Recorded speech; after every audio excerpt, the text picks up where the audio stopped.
Hello there folks, welcome back to the Chap's Guide. My name is Ash and I am your host on this journey through men's style, self-development and personal grooming. Now today you join me in Acorn Lodge, which is my little hut out in the woods where I come to get away from it all. But today I'm indoors speaking to you because there's a storm ravaging the outdoors and my normal outdoor studio is a bit off limits. But it doesn't matter because today I'm going to answer a specific question from a viewer.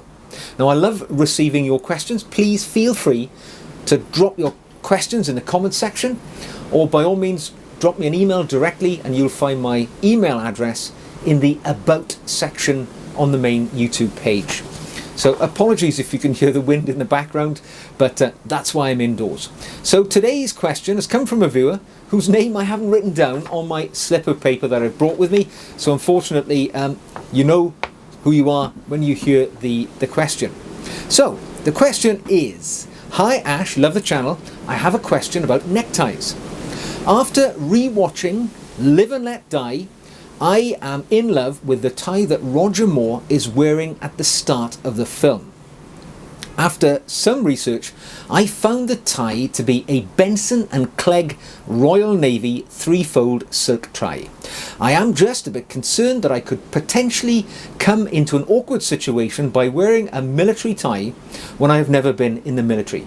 I don't want to be offensive to anyone who has served. I hope you can help. Thanks. So there's a great question from somebody who's a fan of James Bond. And yeah, thank you for writing in. You make a good point. And there's one which I think there's more than one facet to this answer. So let's try and work our way through the question. So first of all, congratulations on identifying something that you love in the wider media world, something I do all the time. When I see an item which an iconic actor is wearing and I think to myself that's something that would work within my portfolio of clothing, I do the research too, and you've done a great job by tracking down the origin of that tie and the sort of tie that it is. And of course, you know, it's a striped tie like many regimental or military ties. And I have to say a striped tie is a perfect addition to the wardrobes of most intentionally well-dressed men, because I think most people will start with a solid block coloured tie and then they will evolve towards more patterned ties perhaps, or textured ties. But certainly the striped tie or the rep tie, regimental tie, whatever you want to call it, is an absolute great fit for many situations. It just enlivens one's clothing than just wearing a simple solid colour. Those little different stripes mean the world of difference. And of course, they all have some meaning in some regard or another.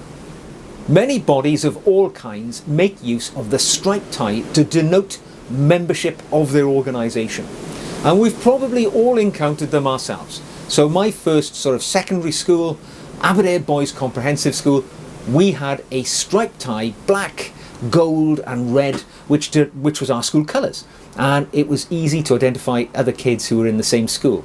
Same goes for sporting organisations. So rugby clubs and football clubs particularly, they will have a club tie, and you know, it's something that they will proudly wear after the match when they're all in the bar having a drink, and you know, you can it's something that you share, this camaraderie, because you're all wearing a club tie. Maybe the captain will get, you know, a special tie, and the player of the year will get a special tie, and these are the ways which you signify achievement and accomplishment within sporting entities. When it comes to the military, the tie is probably at home, because many military bodies over the centuries have utilised the striped tie as a symbol of membership of that particular group. And a really good example actually is His Royal Highness the Prince of Wales. Now, he's an exceptionally well-dressed man, and you will note if you follow his sartorial sort of adventures that he always pays particular attention to the details in his clothing.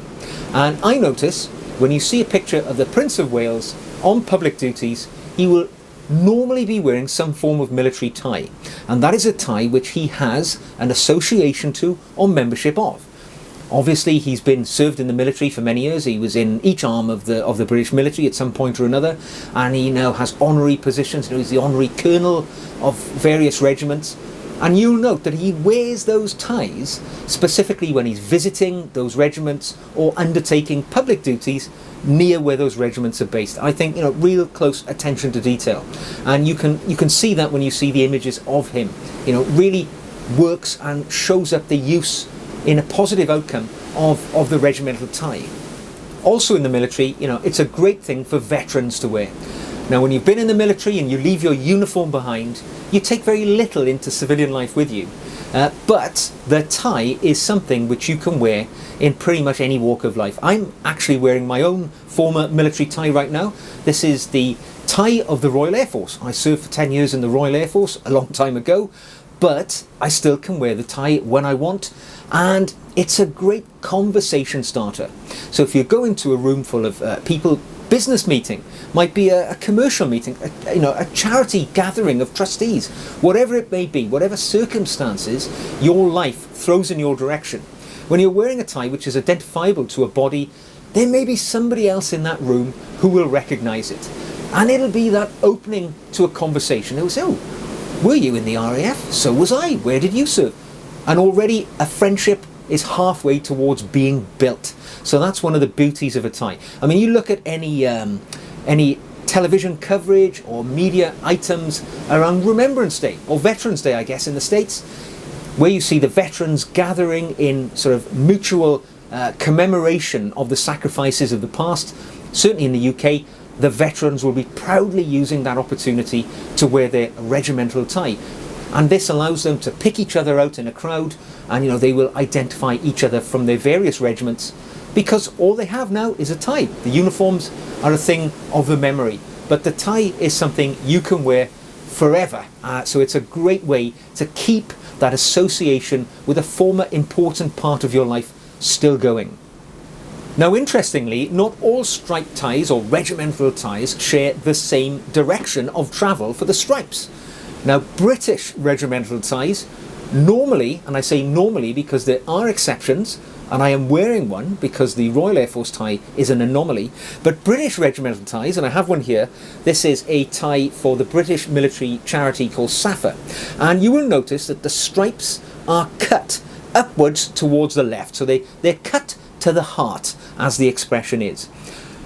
Interestingly, American ties are cut in the opposite direction. They're cut towards the right. So just a slight difference in the way that we delineate British ties and American regimental ties in the direction of travel of those stripes on the tie.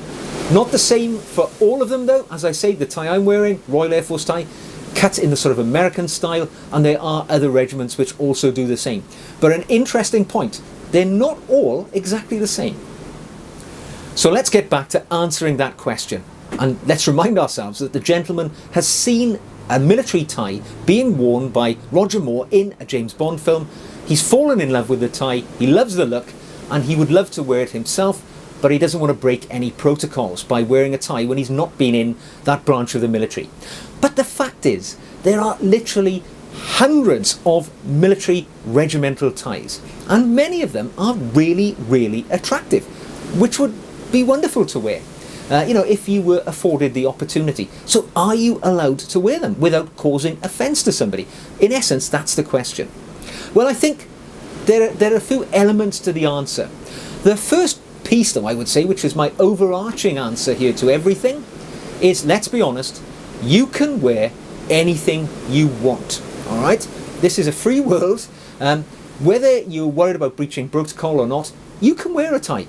You can wear that tie. You can wear anything you like. But it is a little bit more complex. I fully understand the reason why you ask. You don't want to offend anybody. Now, generally speaking, and I've done a bit of research about this, as well as giving you the answer from somebody who's personally a veteran as well, the generally accepted answer to your question is yes, it is acceptable to wear your tie within the boundaries of protocol, as long as you do so under a certain number of conditions. Firstly, the tie that we're talking about, it needs to be a tie which is commercially available. All right, so if you can go onto a website And by that tie, as a member of the public, that really is saying, yes, you can buy it and you can wear it. Now, this is particularly the case if you are somebody who's wearing that tie with an element of an association to it. So let us say, for instance, a member of your family served in that regiment or within that service. Then you have an association with it. Let me take my own family as an example. My father was a soldier in the British Army, and he served in the Royal Welsh Fusiliers for a couple of years. And they have a beautiful tie. It's got some interesting colours. It's quite pink, and he has one of those ties. Proudly wears it on days that are appropriate. But I would definitely wear that tie because I am wearing it in homage to my father and in respect to that regiment, the Royal Welsh Fusiliers, a historical British military regiment. I am doing it simply in recognition and respect of my father's service and that great regiment. That would be absolutely fine. That tie is commercially available. You can buy it from any of these regimental tie providers. There's no issues there. That's absolutely fine. Okay, now there is a caveat to that protocol as well, and that would be perhaps where we know that the tie is for the exclusive use of, say, members of a certain club or players of a certain team. Then, if we know we shouldn't be wearing that tie because we don't qualify, then I would defer from wearing that tie in such a situation that it might be perceived that we're trying to pass ourselves off as a member of that body or that group. Because, let's be honest, what we're trying to do is avoid social embarrassment here and just pick another tie. Now, a really important element of wearing a military tie in a situation where you're not a member of that body and you never have been would be something which we term today as stolen valor.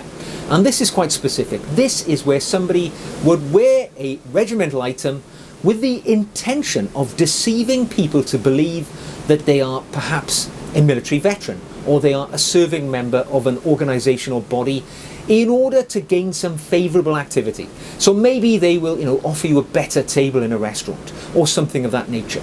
So it's important that we would never wear a military tie, a regimental tie, in a situation where that might be perceived. So for instance, a veterans event, Remembrance Day in the United Kingdom, or perhaps a reunion of military personnel, or any gathering where there are going to be veterans who will undoubtedly be wearing their regimental ties. Because if you turn up wearing a military regimental tie in a situation like that, people are going to look at your tie and they will draw the immediate inference that you're either a serving member or a veteran member of that military body. And that could be perceived to be grossly inappropriate and in some terms could be called stolen valor. So to avoid any situation like that, leave those regimental ties at home in any situation where they're going to be veterans or serving members of the military. Now, going back to our original question, the viewer saw Roger Moore in the beginning of Live and Let Die, playing James Bond, of course, running around, getting up to his adventures. And looking at some of the scenes, it's a great nod, actually, to the people who dressed Roger Moore for that part, because, as we know, James Bond is a commander in the Royal Navy, and they've dressed him up in a Royal Navy tie, which is great to see that they've gone to that level of detail. The Royal Navy tie is rather simple, navy colour, just a few lines of colour, so quite austere, very plain, but very smart, I think. And as you rightly have identified in your letter, the particular tie he's wearing was made by Benson and Clegg. Now, Benson and Clegg are based on Jermyn Street in London. They've been around since 1937. They hold the royal warrant by His Royal Highness, the Prince of Wales, Prince Charles. They provide his ties for him. And, they do a number of other accessories as well. In fact, I am wearing a pair of Benson and Clegg gold-plated cufflinks today. So quite a proper gentleman's store to find any of your wonderful accessories, and a great collection of high-quality silk ties as well. So great to see that you'd spotted that and you tracked it down to Benson and Clegg. I'm sure, sir, if you purchase that tie and bring it into your tie rotation, it's going to look great. You're doing so in homage of the Royal Navy. You're not trying to steal any valor or anything like that. It's going to be entirely appropriate and you are going to look like one dapper chap. So well done and good luck to you. Well folks, I hope you've enjoyed today's video. If you have, I would encourage you to give us a thumbs up. If you're not a member here of the channel, click the old red button and subscribe. And if you'd like to practically support us here at the Chap's Guide, you can buy me a coffee. There's a link to the Buy Me a Coffee page in the show notes below. So, until the next time, take care of yourselves, wear your ties with distinguished panache, and I will see you again very soon.